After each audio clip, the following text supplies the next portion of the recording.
Welcome and thanks for joining this KHL webinar, which we are running in association with Mail Manager. My name is Mike Hayes.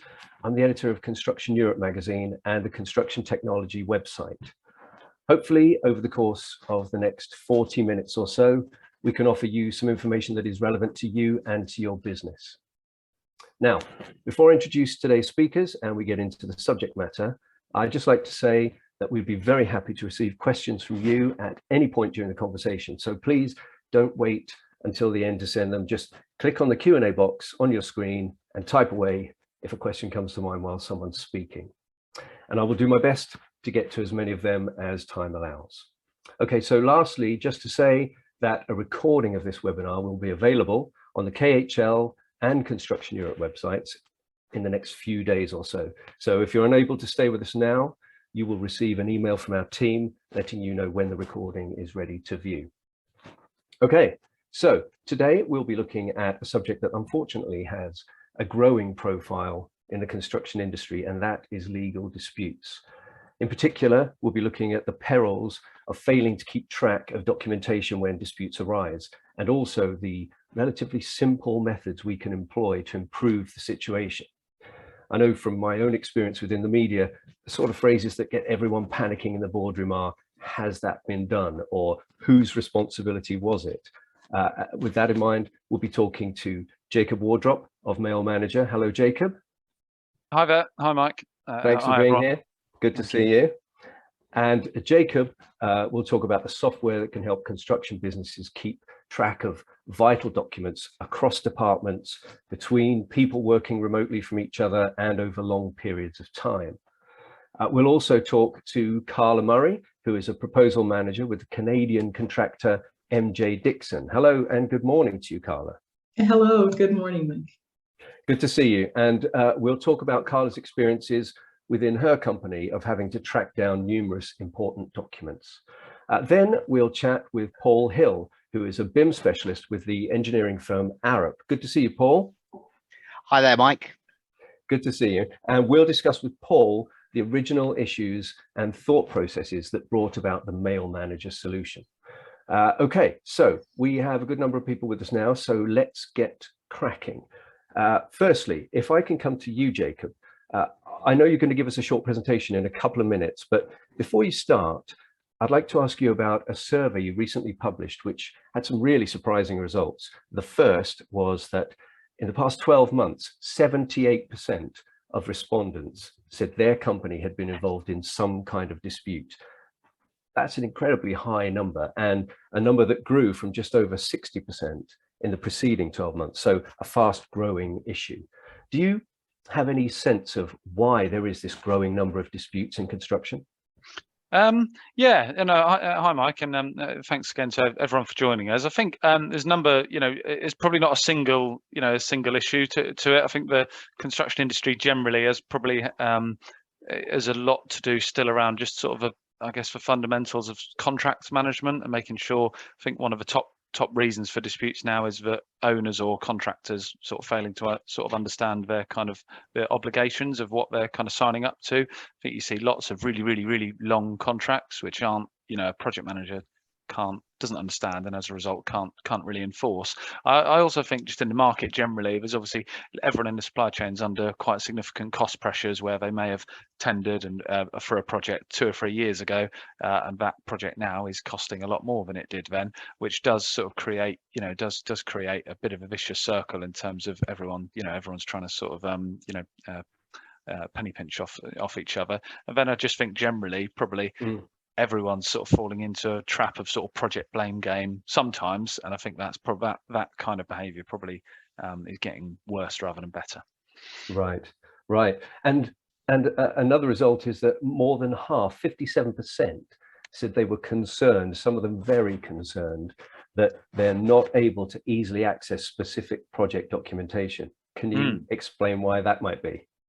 Yeah, I think the kind of advent of BIM within the industry has been really positive, but it probably has meant that that kind of model management and collaboration gets quite a lot of emphasis, but the actual sort of basics of audit trails and document management and making sure things are kind of filed, I think are probably worse and gets missed. So I think probably good information management and good record keeping is probably not, it's not something, well, certainly not something which I don't think your kind of architect is going to enjoy, for example. And then I think the other thing is there is just a lot more correspondence. There's a lot more communication than there ever was, whether it's Teams, WhatsApp, text message, LinkedIn, as well as emails. There's just there's a lot of stuff, and I think it's quite overwhelming for project teams actually. Yeah, absolutely. That's really interesting stuff and leads us nicely into your presentation. So okay, if you'd like to share your screen, Jacob, the floor is yours. Thank you. Okay, very good. So you should be able to see my screen now. I'm just going to double check. There's a chat feature in Zoom, so I'm just going to make sure that that's working and everyone can see that. So if everyone could see that, put a hi or something back. I can see it. Then I can obviously see the questions and that sort of thing which can come in. Obviously, thank you very much to two of our clients, Paul Hill and Karla, for joining today. So yeah, looking forward to taking you through. Some of our findings. So I've got some slides here which will run through digging out of trouble, which is basically dispute management. It's really big for all of our clients. It's really big for potential clients who we talk to, and is really relevant for the pressures which everyone's under today. So I'm going to talk for a little bit, and then we'll pass over to two people who have got some real life experience of actually using Mail Manager on a day-to-day basis. Mail Manager is a solution which isn't just used for disputes. It's really around getting companies organised, more productive, and reducing the level of kind of risk exposure.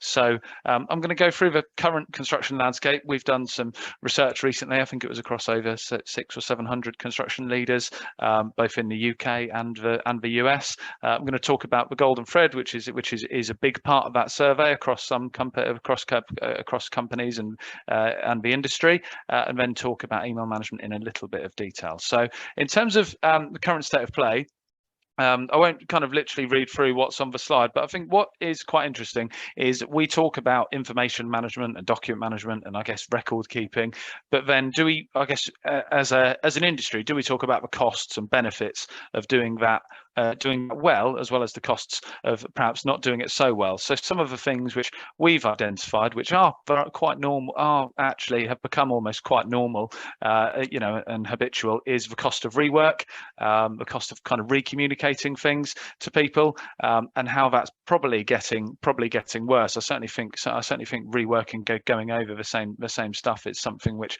I found that stat pretty damning. But then the third one's quite interesting. I think probably 10 years ago we saw, and I certainly saw, lots of software companies and lots of construction businesses who are thinking, actually, the volume of email we send is probably going to go down, and maybe even with Teams more recently, there's a thought that the actual volume and quantity of correspondence could reduce, but we're certainly not seeing that. I mean, that's a massive number, and it's increasing year on year. I think all we see is actually people are communicating through different channels, but that actually just represents more communication rather than necessarily replacing, rather than sort of one form of communication replacing another. So email still massively the dominant kind of form of communication, particularly when it comes to communicating externally, even if we are using things like Teams and that sort of thing for internal correspondence. So I think there's a pragmatic kind of group of the industry who are thinking email is definitely here to stay, and we need to do something to try and get some control around it. So issues like rework and disputes and poor productivity, which is an issue, can be addressed. I'll go on to the next slide now. So in terms of the findings from the report, there'll be a link to the report. I recommend you read it. We've put a lot of effort into making sure these are kind of neutral and independently researched items. But I think email remaining king in terms of project management. Really, I guess, by that, what we're saying is it is the biggest form of communication on a project, but it is generally the one thing which everyone does a bit differently. I'm sure if you're working on a project with 5 people, your other 4 colleagues will probably have their own way of managing and dealing with email correspondence. I think how it's used is probably different. I think probably 10 to 20 years ago, email was used for very informal stuff, like there's cakes in the kitchen and your more chatty kind of messages, whereas actually I think email's probably has become the kind of letter of today. And if you're sending something formal, you're probably not going to send a letter, but you probably are going to send an email. Whereas things like WhatsApp and Teams are used for your kind of your day-to-day chat, I guess. But an email can be brought up in court, and it is regularly, probably whenever a project goes wrong, that email's the first thing that people start to look for. So the fact that kind of 1/3 of businesses can lose project information with staff turnover is I guess interesting, but also not, probably not ideal. I think most construction businesses generally have quite an effective onboarding process, and you hope that staff file and organise their correspondence. But when they come to leave, you are slightly beholden to how they've decided to organise their inbox. And if there's a smoking gun or a kind of needle in a haystack email, it's quite difficult to find it unless that person's been really, really diligent. And if you surveyed across your business now who's diligent with managing their emails and associating those emails with projects, generally it's like less than 5% of any business, really.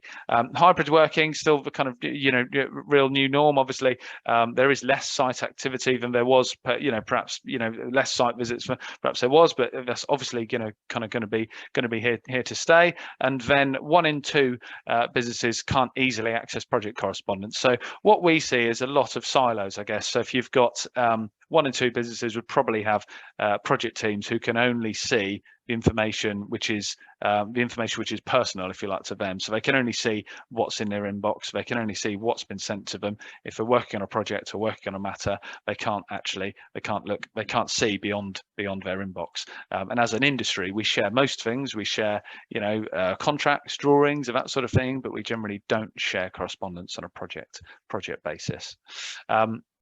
So what emails are important? Now, one of the things people ask a lot is, well, what are the kind of emails we really should file, and what emails are really, really important to file? Now, generally, you only realize how important an email is until you're going to find it. If you're sending something which says, yes, I've received that, it doesn't probably feel that important at the time. But if you're then in if you're then in a disagreement, not even a dispute, but if you're in a disagreement where you kind of say you're saying you have definitely received something, you have definitely sent something, then those kind of emails do become really, really, really important. I think obviously there's kind of non-project correspondence and personal correspondence, which they're not the ones which we're interested in, and they're not the ones which I imagine you are. But some of the common kind of causes for disputes are interesting. So principal contractors' kind of internal processes, particularly around getting payments on time and that sort of thing, is really, really difficult. And I think unfortunately there is a need to remind people of what they're kind of obligated and responsible for. And I think as long as that's done in the right way with evidence, I think that's okay. 1/5 of emails,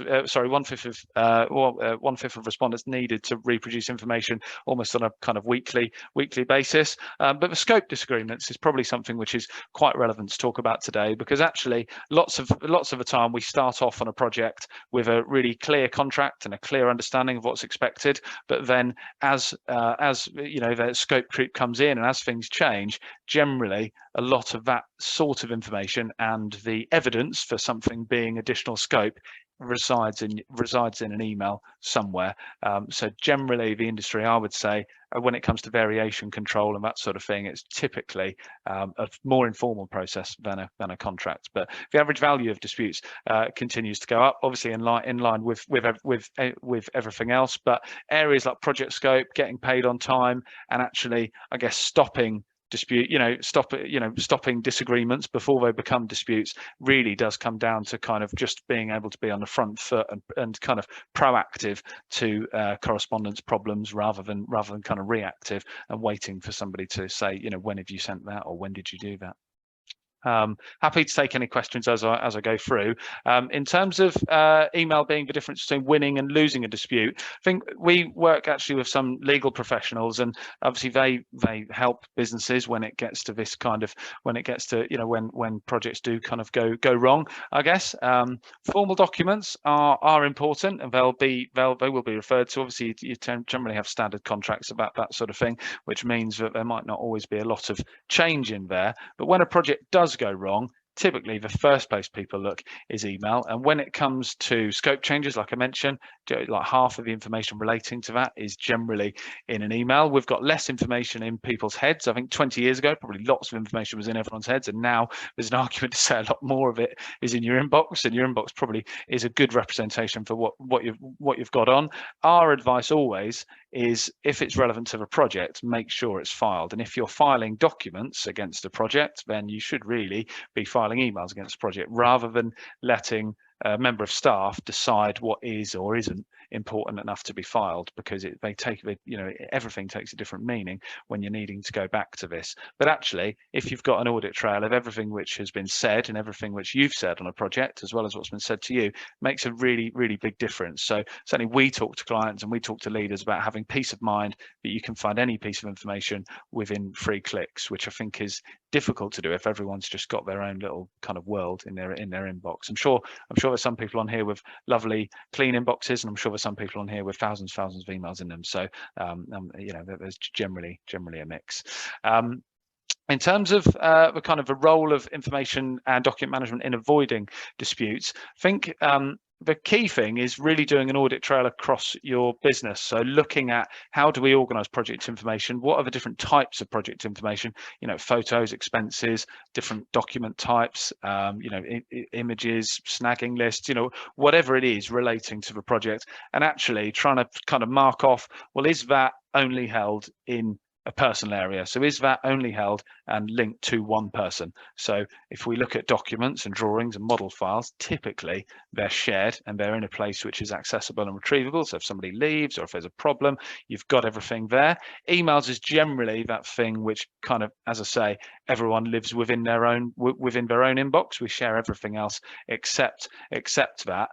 Some businesses do make efforts to try and get staff to file information. So whether that's documents or emails or anything really, but they can fall. It's all very well kind of and really nice having a process, but generally it's really difficult to tell who is and isn't filing. And we think it's really important to know who is and isn't filing and isn't following a process before it's too late.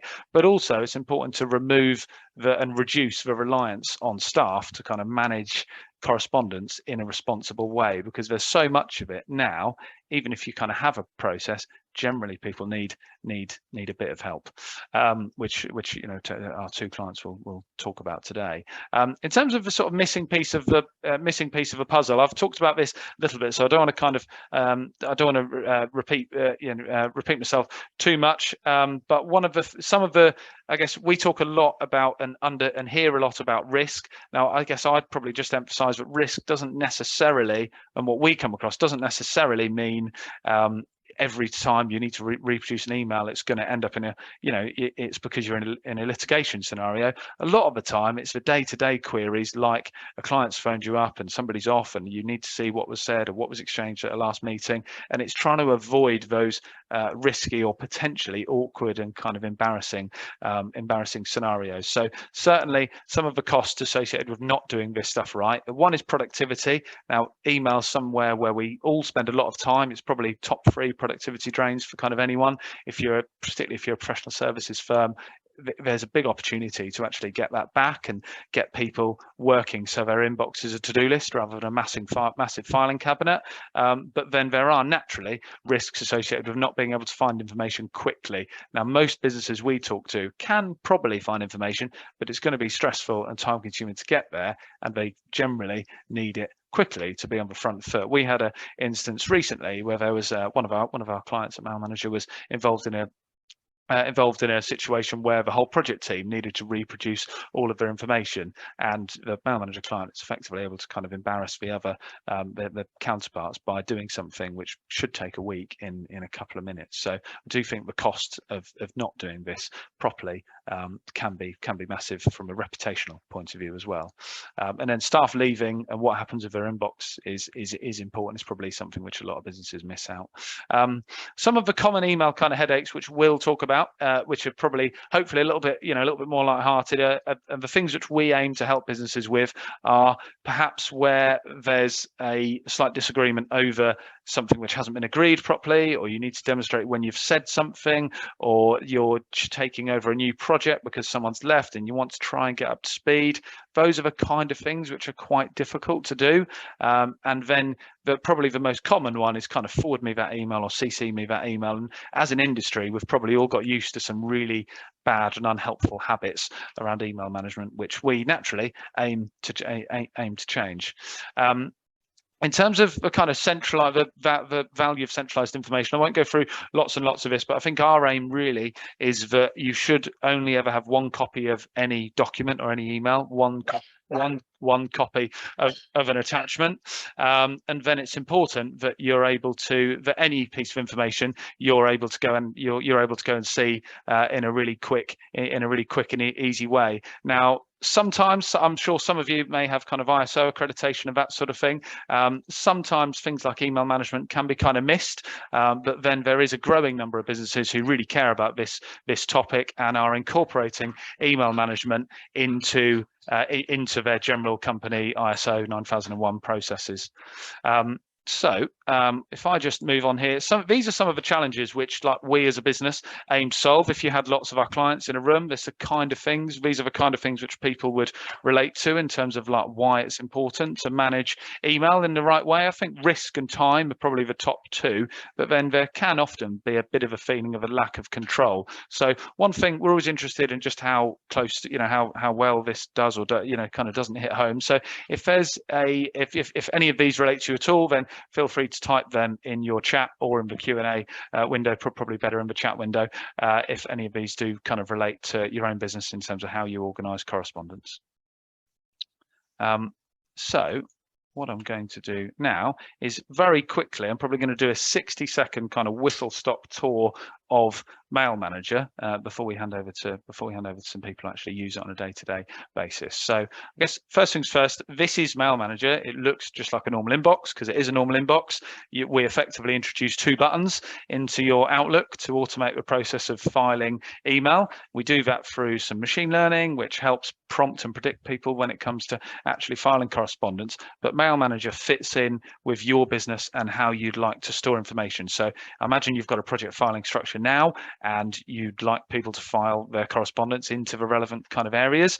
Mail Manager plugs into that, so we don't host any of your information. But the biggest kind of change generally for businesses is actually the search aspect of Mail Manager. So what I'm going to do here is just come over to search window here. Now, most people we talk to for years are only really able to go and access their own emails. So if you're working on a project, you can only see your own inbox. Or if you're working with a client or something and a client rings you and you want to see all of the correspondence relating to that client, it's generally quite difficult to do that. We all just have 10,000 emails in our inbox, and that's all we can see. So I guess we aim to bring some law and order to this, but also actually some big time-saving benefits. Gensler, one of our clients, have been able to get, they believe, between 3 and 4 hours back per person per week in terms of being able to access information which they never could before. So this is the search part of Mail Manager, and I can go and see every email across the business if I want to, depending on my kind of privacy and permission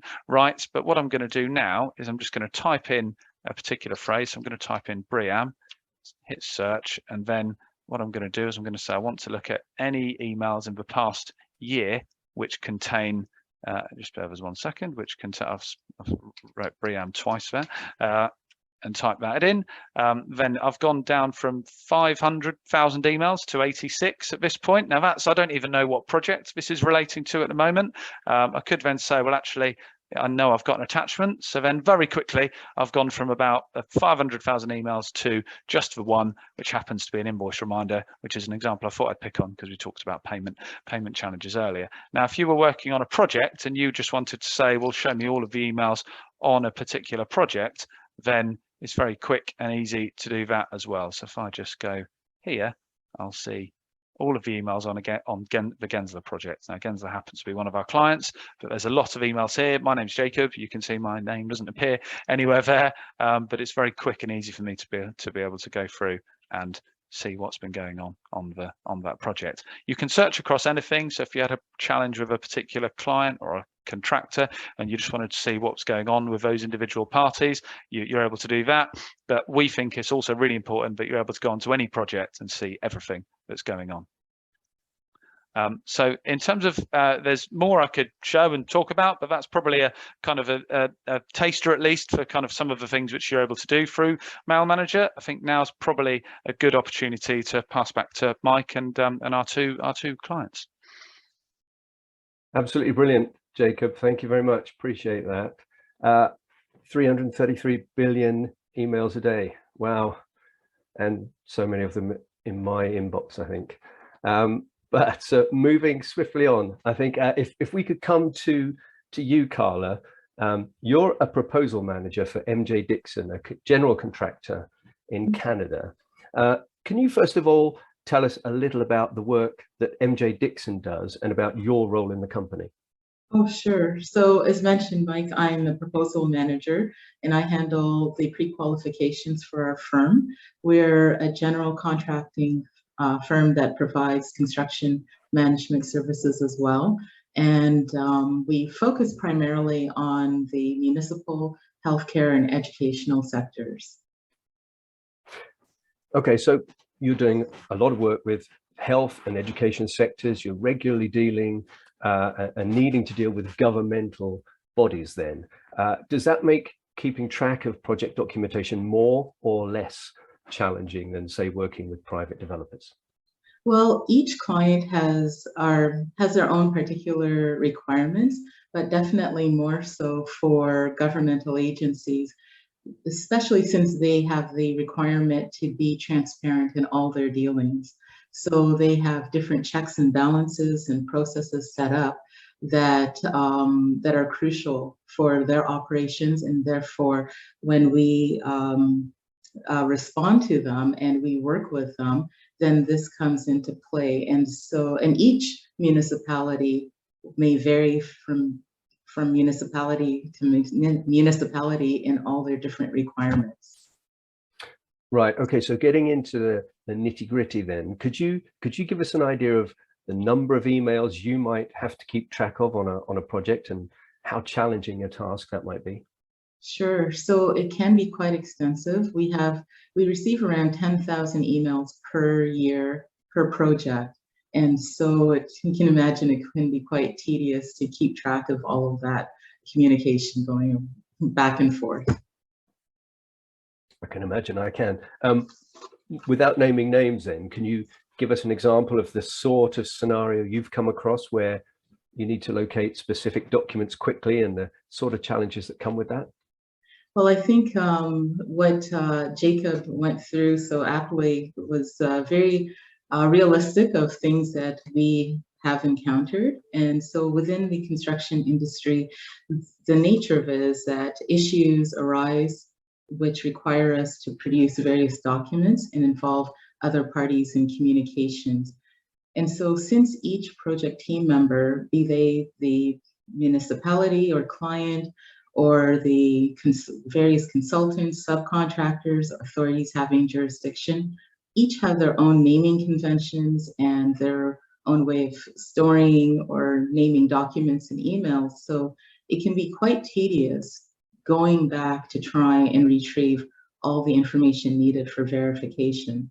So I love Jacob's demonstration, because the mail management system has really helped us in going back to search and find, and rather quickly, information that's needed. And this in turn equates into savings of not only time, but money, which could be thousands, if not millions of dollars. So just to get an idea, how long have you been using the Mail Manager system now? Well, we've been using it for, I believe, around 5 years now, and it's worked out really well. It also takes out, as mentioned, that manual choice for people, whether they think this is something that should be stored or not. So we've enforced it throughout and across our company. So whether it's someone in the field or in the office, any email that goes out, they're prompted to file it according to the project. In this way, there's that transparency and accessibility for everyone. So over the past 5 years, it has really benefited us. So you would say it's a fairly dramatic change to the way you work overall, not just within your email system. Oh, yes, absolutely. Like even recently, a client that I had submitted information to years previously contacted me, and again via email, and wanted some information. I had a vague recollection of it since obviously years had passed and I was on to something else.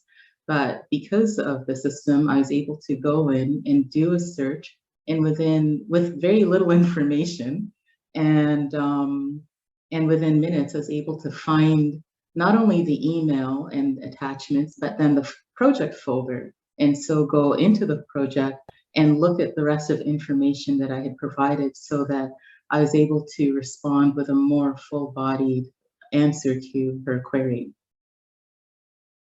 Brilliant, really interesting, Karla. And you've touched on a few things there that I think we'll probably want to come back to. So, but we'll leave it there for the time being. And if I could turn to you next, Paul, you work for the design and engineering firm Arup, which is involved with some huge construction projects all over the world.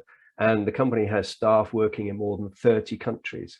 I can only imagine the complexity in terms of the sort of documents flying around within Arup departments. Now, I'm assuming it's partly due to this complexity and volume of information that Arup, in fact, developed the Mail Manager system. So could you tell us a little about what you needed from an email management system that you weren't getting from the standard Outlook system? Well, I think Jacob summed it up, a single source of truth. I can go into Mail Manager about a project that's been going 5 years and see entire chains of conversations that I have nothing to do with, but I need to find out about, which is almost impossible otherwise. And, it's just a normal part of setting up a project is putting in Mail Manager. Now, clients, we may be on client systems, they may want us to use different tools. There are always other things that carry on, but Mail Manager is our default that we know we can rely upon, and that we can robustly show what we're doing. I understand that one of the benefits of the system is this centralization of documentation, but isn't that something that programs like SharePoint can do? What makes Mail Manager different? Well, it's ease of use, and it's flexible. So we have some projects that entirely work on network drives, some on SharePoint, some on ProjectWise, and Mail Manager can file into each of these three things.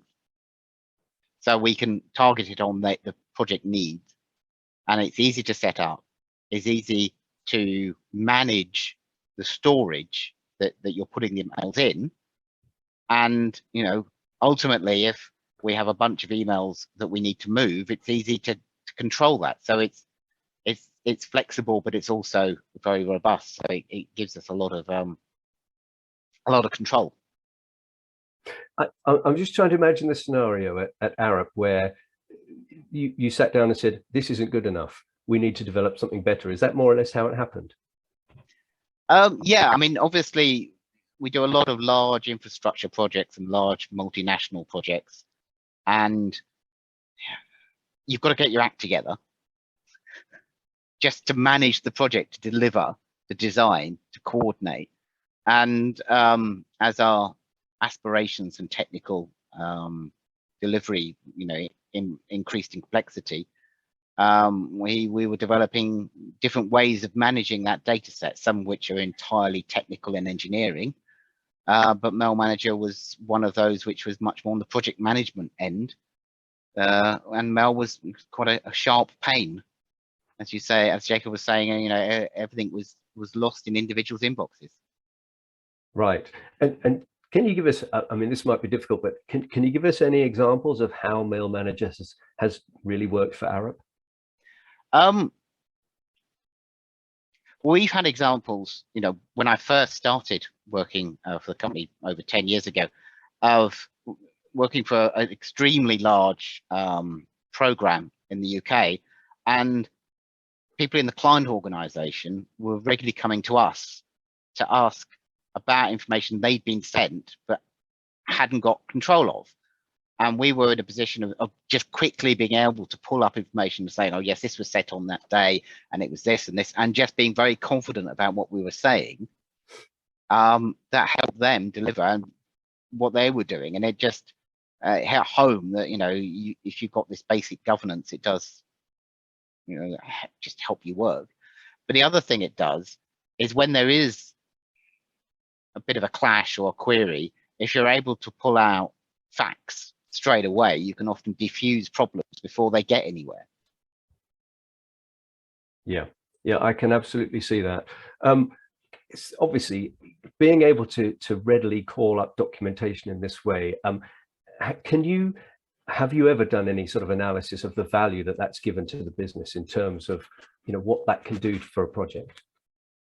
I mean, we've done similar things to what Jacob was putting out, you know, picking up on wider industry analysis of how much time is wasted in searching for documents and rework and those kinds of things, and pulling that together and thinking about an Arup project and how many emails we're filing and how much time we're spending and those kinds of things.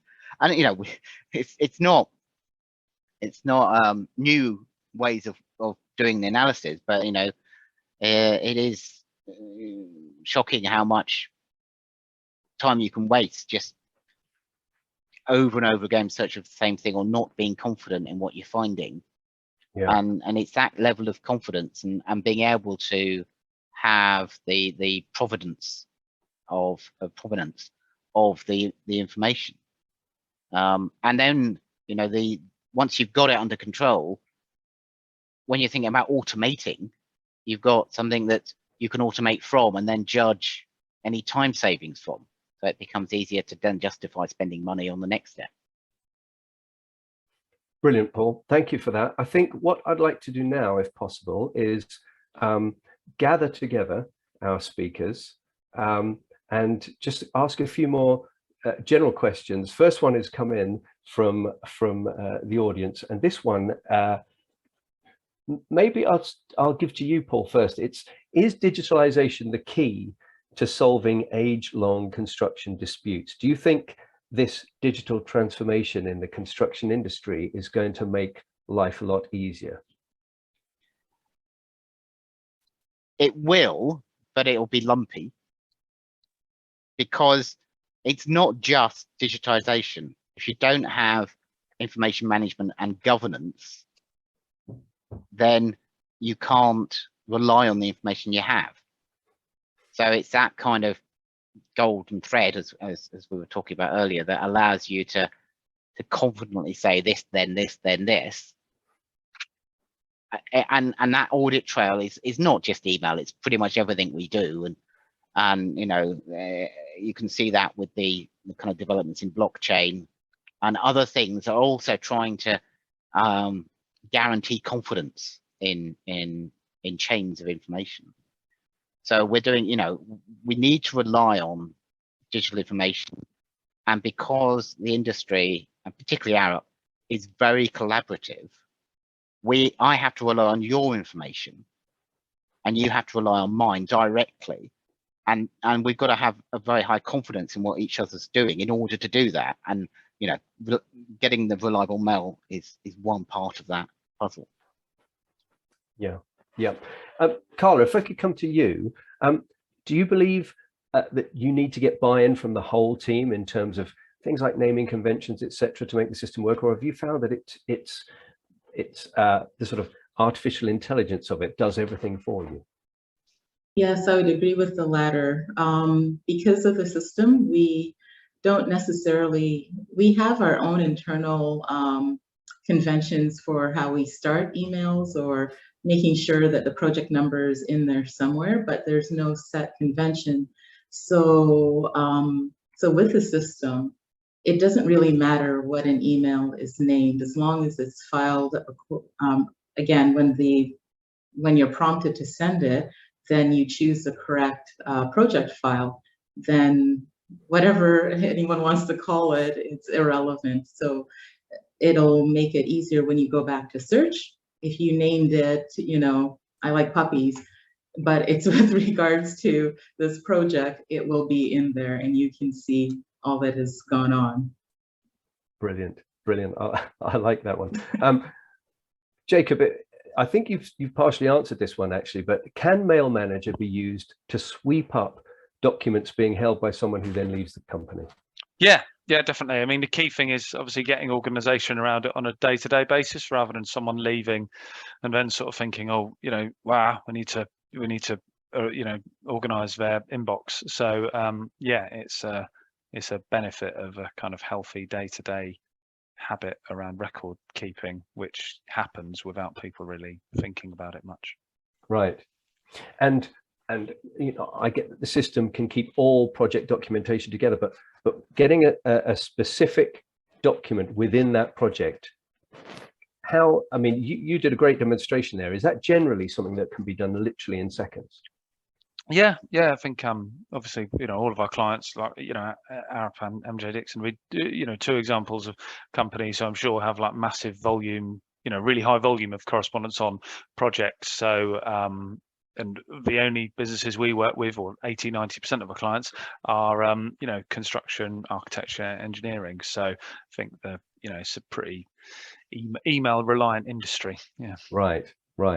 And Paul, did you find in the early days that everyone within the company needed some sort of training to use the Mail Manager system? Was it fairly simple to get everyone on board with it? I mean, it's obviously gone through a number of improvements into iterations over the year, but even from the beginning, it was straightforward to use, but it was still, you had to do the business change training and get people away from one way of working to another way of working. Right. So it's that business change and getting the new processes in was harder than using Mail Manager itself. Right. Okay, Jacob, this is a good one for you. Does it only work for new emails, or can old ones also be pulled into the system, all those old legacy emails? Yeah, there's a few ways you can migrate legacy emails in. So we've got examples of clients who will migrate tens of thousands of projects into Mail Manager. It'll take a while for the software to kind of index them in the background, but yeah, we think it's really important that you can migrate and import legacy stuff into it. Okay. Right, I've got one for you, Karla. What first prompted you to look into email management? Well, I think quite a bit of the reason has been discussed. Just the fact that there's such a great volume of emails and documents passing back and forth that it can be difficult to keep track of. And again, some people may have it on their own personal emails and may forget to share information, or sheer volume, and then going back to search, because things are so changeable.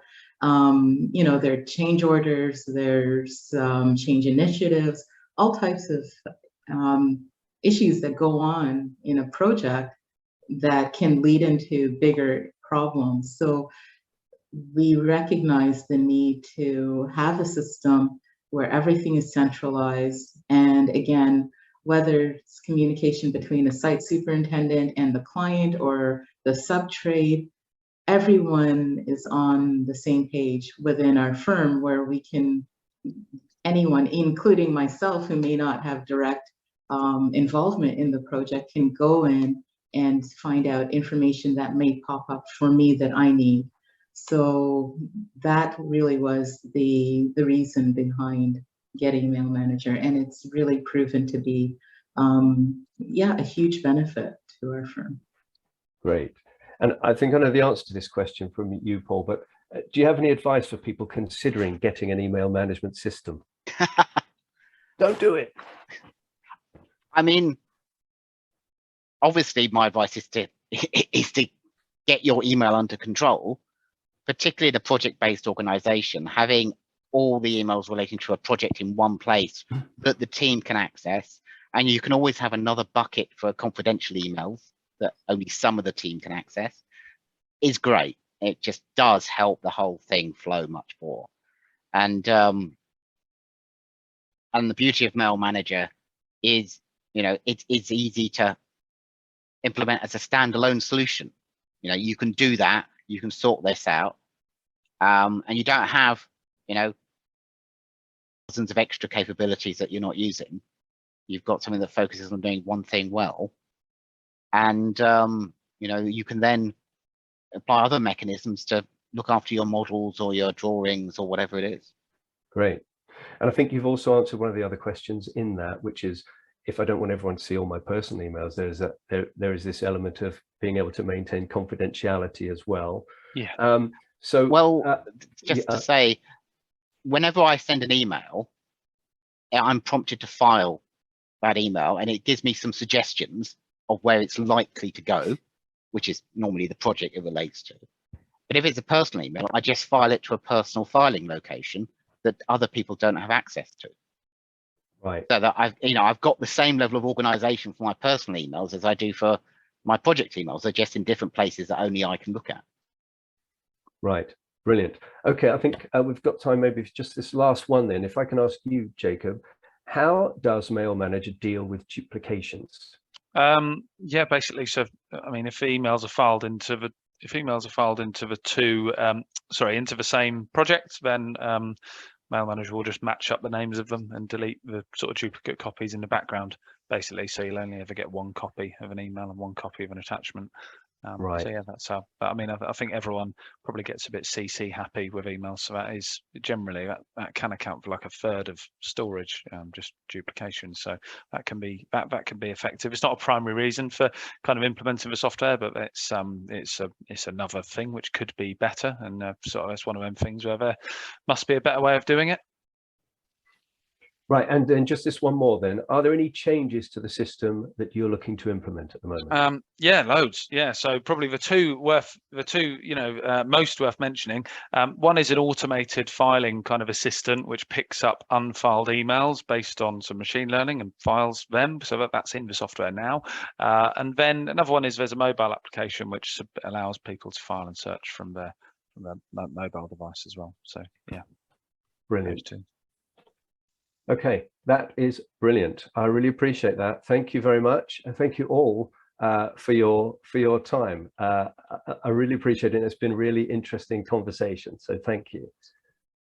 Great. Thanks, everyone. Thank you. Okay, so just to say, many thanks to you for giving your time today. A huge thank you to all of you tuning in wherever you are in the world for taking time to join us.